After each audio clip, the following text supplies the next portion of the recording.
warahmatullahi wabarakatuh. Pada kesempatan kali ini kita akan membahas mengenai manajemen anggaran. Kita sebagai manusia ekonomi tentunya harus menjalankan suatu anggaran dengan cara efektif dan seefisien mungkin agar tujuan kita dapat tercapai. Begitu juga dengan suatu organisasi perlu adanya suatu pengelolaan dalam anggaran. Oke, kita simak saja perkuliahan pada kali ini mengenai manajemen anggaran. Selamat mengikuti.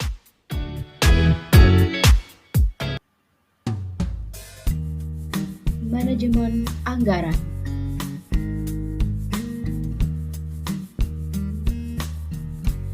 Definisi anggaran, penganggaran, dan penyusunan anggaran.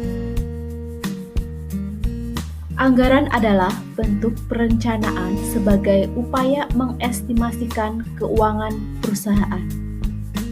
Sedangkan penganggaran merupakan komitmen resmi manajemen yang terkait dengan harapan manajemen tentang pendapatan, biaya, dan beragam transaksi keuangan dalam jangka waktu tertentu di masa yang akan datang. Sedangkan penyusunan anggaran merupakan salah satu kegiatan penting dalam proses perencanaan yang dilakukan oleh manajemen sebuah perusahaan. Dalam sebuah anggaran kemudian ditetapkan biaya-biaya kegiatan atau program-program yang akan dilaksanakan dan dijadwalkan berikut dengan target-target keuangan yang telah ditetapkan dan upaya-upaya berikut dengan biaya yang dilakukan untuk mencapai target-target tersebut. Prinsip pembuatan anggaran.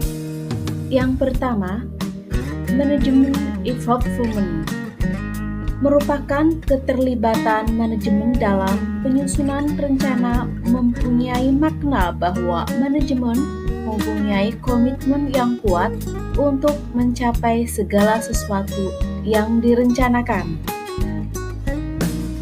Kedua, organizational adaptation. Suatu rencana keuangan harus disusun berdasarkan struktur organisasi di mana ada ketegasan wewenang dan tanggung jawab. Ketiga, responsibility accounting. Agar rencana keuangan dapat dilaksanakan dengan baik, maka harus didukung adanya suatu sistem responsibility accounting yang polanya disesuaikan dengan pertanggungjawaban manajemen keuangan perusahaan.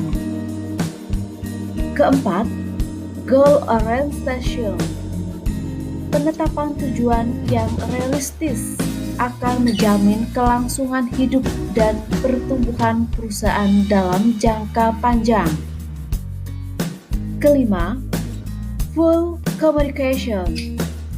Suatu perencanaan dan pengendalian dapat berjalan secara efektif apabila antara tingkatan manajemen mempunyai pemahaman yang sama tentang tanggung jawab dan sasaran yang akan dicapai.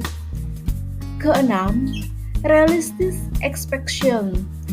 Dalam perencanaan, manajemen harus menetapkan sasaran yang realistis, artinya memungkinkan dapat dicapai. Ketujuh, timelines. Laporan-laporan mengenai realisasi rencana harus diterima manajer yang berkompetens tepat pada waktunya agar informasi tersebut berguna bagi manajemen. Kedelapan, flexible application. Perencanaan tidak boleh kaku, tetapi harus terdapat celah untuk perubahan sesuai dengan situasi dan kondisi. Kesembilan, reward and punishment. Manajemen harus melakukan penilaian kinerja manajer berdasarkan perencanaan yang telah ditetapkan.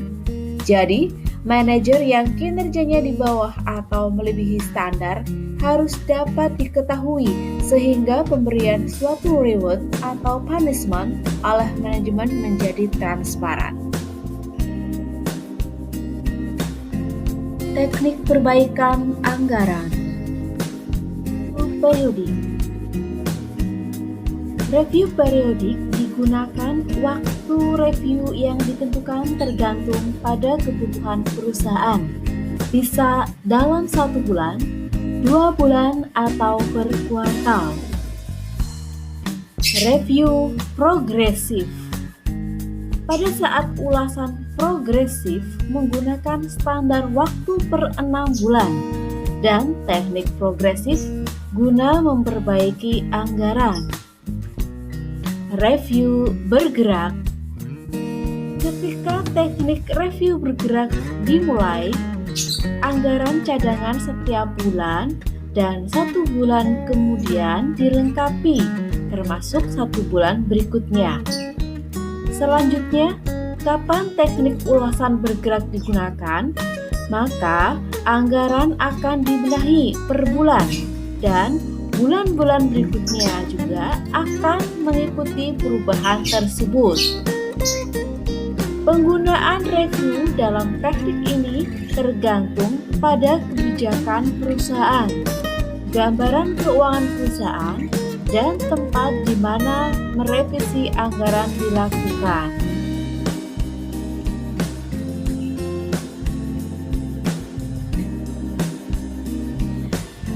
Pengendalian anggaran. Pengendalian anggaran menurut Sondal S. Jurgen tahun 1999 halaman 16. Pengendalian anggaran adalah proses atau usaha yang sistematis dalam penetapan standar pelaksanaan dengan tujuan perencanaan kegiatan, sistem informasi penggunaan keuangan, membandingkan pelaksanaan nyata dengan perencanaan, menentukan dan mengatur penyimpangan-penyimpangan, serta melakukan koreksi perbaikan sesuai dengan rencana yang telah ditetapkan, sehingga tujuan tercapai secara efektif dan efisien. Informasi yang dibutuhkan dalam pengendalian anggaran. Yang pertama, biaya yang digunakan. Dalam biaya yang digunakan, apakah sesuai dengan hasil dari bagian pekerjaan yang telah dilaksanakan? Jika terjadi perbedaan lebih besar atau lebih kecil dari rencana biaya, di mana hal tersebut terjadi dan siapa yang bertanggung jawab serta apa yang dikerjakan. Yang kedua, biaya yang akan datang. Merupakan biaya yang akan datang sesuai dengan rencana atau melebihi rencana. Tanggung jawab pengendalian tidak hanya pada manajer saja, tetapi merupakan tanggung jawab semua orang yang terlibat pada aktivitas tersebut agar dapat mengerjakan bagiannya dengan baik dan tepat waktu.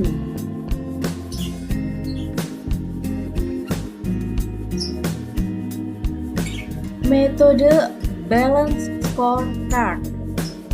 Definisi Balance Scorecard atau BSD.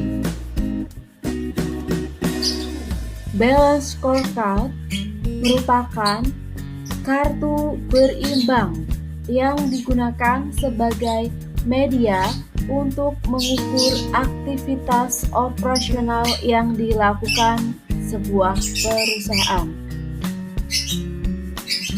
Dengan balance scorecard ini diciptakan untuk mengatasi problem tentang kelemahan sistem pengukuran kinerja eksekutif dan hanya berfokus pada perspektif keuangan saja dan tidak terlalu mengutamakan perspektif non-keuangan. Perspektif balance scorecard. Perspektif dalam balance scorecard Yang pertama, financial perspective atau perspektif keuangan. Financial perspective atau perspektif keuangan ini berkaitan dengan pemasukan dan pengeluaran perusahaan. Karena perusahaan harus bisa mengelola keuangan dengan baik supaya keuangannya terus stabil. Yang kedua, customer perspective atau perspektif pelanggan. Salah satu fokus utama setiap perusahaan adalah perspektif consumer atau perspektif pelanggan, yaitu berkaitan dengan cara perusahaan melayani pelanggannya. Yang ketiga, internal process perspective atau perspektif proses bisnis internal.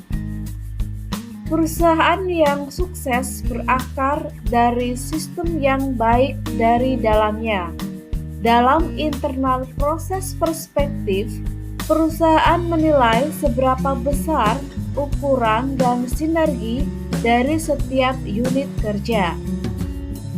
Keempat, learning and growth perspective atau perspektif pembelajaran dan pertumbuhan. Faktor utama yang mendukung jalannya perusahaan selain modal yaitu para karyawannya. Karena tanpa karyawan, perusahaan tidak bisa mencapai target dengan maksimal. Tanpa adanya karyawan, proses pertumbuhan dan perkembangan perusahaan juga bisa menghadapi banyak kendala. Karyawan juga berfungsi sebagai pendukung dalam perspektif keuangan dan pelanggan. Karakteristik balance scorecard. Ada 4 karakteristik dalam balance scorecard. Yang pertama, komprehensif. Perspektif dalam pengukuran kinerja bisa diperluas dengan balance scorecard. Dari yang sebelumnya hanya terbatas perspektif pelanggan, perspektif proses bisnis internal, dan perspektif pembelajaran pertumbuhan. Perluasan perspektif ini sangat bermanfaat bagi perusahaan karena menjanjikan kinerja keuangan yang berlipat dalam jangka waktu yang panjang, serta membantu perusahaan untuk memasuki lingkungan bisnis yang kompleks. Kedua, coherence. Balance scorecard mewajibkan personel untuk membangun hubungan sebab akibat di antara berbagai sasaran strategis yang dihasilkan dalam perencanaan strategis. Ketiga, seimbang. Keseimbangan di antara keempat perspektif dalam balance scorecard yang dihasilkan oleh sistem perencanaan strategis ini sangat penting untuk menghasilkan kinerja keuangan yang berjangka panjang dan pastinya perspektif yang satu dengan perspektif yang lainnya. Keempat, terukur. Balance scorecard sangat efektif untuk mengukur sasaran strategis yang sulit untuk diukur. Sasaran pelanggan, proses bisnis internal, dan pembelajaran pertumbuhan pastinya sulit sekali untuk diukur. Tapi dalam balance scorecard, ketiga perspektif non-keuangan tersebut bisa ditentukan ukurannya, sehingga bisa mewujudkan untuk mengukur kinerja perusahaan. Demikian pembahasan mengenai manajemen anggaran, semoga dapat bermanfaat. Salam sukses selalu. Wassalamualaikum warahmatullahi wabarakatuh.